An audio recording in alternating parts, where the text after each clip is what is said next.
Bonjour à vous tous, j'espère que vous allez bien.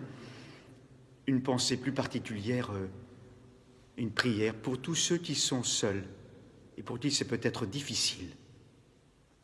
J'espère que vous avez pu commencer à mettre en place l'oraison, 3 minutes de silence. Essayez ça.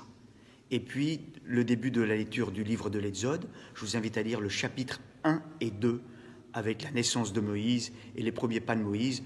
Moïse aussi qui est obligé de partir après du côté de Madian au sud de la Palestine, chapitres 1 et 2. Aujourd'hui, 19 mars, c'est la fête de Saint-Joseph.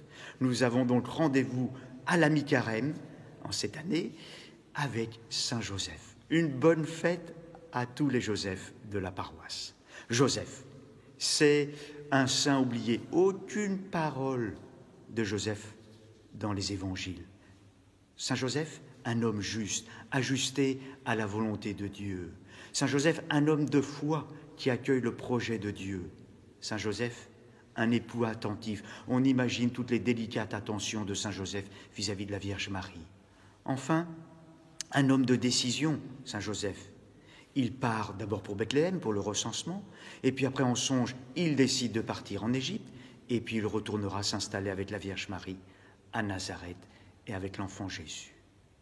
Joseph, je ne sais pas si vous savez, mais en hébreu, ça veut dire faire grandir. C'est-à-dire que dans son nom, il porte sa mission.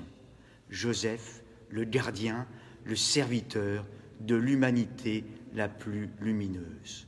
Nous pouvons dire merci Joseph, merci Joseph. Saint Joseph, priez pour nous. Alors je vous donne 3 pistes aujourd'hui pour vous. D'abord donc méditer sur Saint Joseph, sa foi, sa confiance. Fortifie notre foi, Seigneur. Deuxièmement, Joseph, l'homme du silence. Découvrons le silence, particulièrement dans ces temps de confinement. Enfin, 3e piste, les délicates attentions de Joseph vis-à-vis de Jésus, vis-à-vis de la Vierge Marie. Eh bien, dans ces temps difficiles de confinement, nous aussi, vivons ces délicates attentions les uns pour les autres. Et pour ceux qui sont seuls, peut-être, quand vous allez faire vos courses, un sourire, un regard. Voilà, nous nous portons bien les uns les autres dans la prière. Je vous souhaite une belle journée.